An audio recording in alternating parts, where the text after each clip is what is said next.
കണ്ണപ്പ എന്ന ചിത്രത്തിൻ്റെ first day Kerala box office collection റിപ്പോർട്ടാണ് എന്നൊരു വീഡിയോ ഭാഗത്ത്. വീഡിയോയ്ക്ക് മുൻപ് വീഡിയോ ലൈക്ക് ചെയ്യുക, ചാനൽ സബ്സ്ക്രൈബ് ചെയ്യുക. ഈ വരുന്ന ജൂൺ ജൂലൈ മാസം അങ്ങോട്ട് ധാരാളം ചിത്രങ്ങൾ OTT റിലീസ് ചെയ്യും. നമ്മുടെ ചാനൽ ഭാഗം പരിശോധിച്ചാൽ ആ വീഡിയോയ്ക്ക് നിങ്ങൾക്ക് കാണാൻ വേണ്ടി സാധിക്കുന്നതായിരിക്കും. പ്രഭാസ്, മോഹൻലാൽ, വിഷ്ണു, അക്ഷയ് കുമാർ, കാജൽ അഗർവാൾ, ശരത് കുമാർ എന്നൊക്കെ പ്രധാന കഥാപാത്രങ്ങളായി ഇന്നലെ റിലീസിനെത്തിയ ചിത്രമായിരുന്നു കണ്ണപ്പ. ചിത്രത്തിന് അത്യാവശ്യം ഒരു വിജയം തന്നെയാണ് ഇപ്പോഴും വന്നുകൊണ്ടിരിക്കുന്നത്.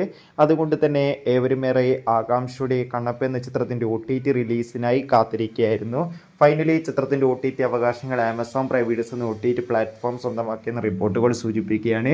അതോടുകൂടി ചിത്രത്തിന് ആദ്യ ദിവസം കേരളത്തിൽ നിന്ന് ഏകദേശം 80 ലക്ഷം മുതൽ 1 കോടിക്കടുത്ത് വരെ കളക്ഷൻ നേടിയെടുക്കാൻ വേണ്ടി സാധിക്കുമെന്നാണ് ട്രാക്കിംഗ് റിപ്പോർട്ടുകൾ സൂചിപ്പിക്കുന്നത്. എന്തായാലും കണ്ണപ്പ എന്ന ചിത്രത്തിൻ്റെ കൂടുതൽ കളക്ഷൻ റിപ്പോർട്ടിനായി നമുക്ക് കാത്തിരിക്കാം. Bye bye.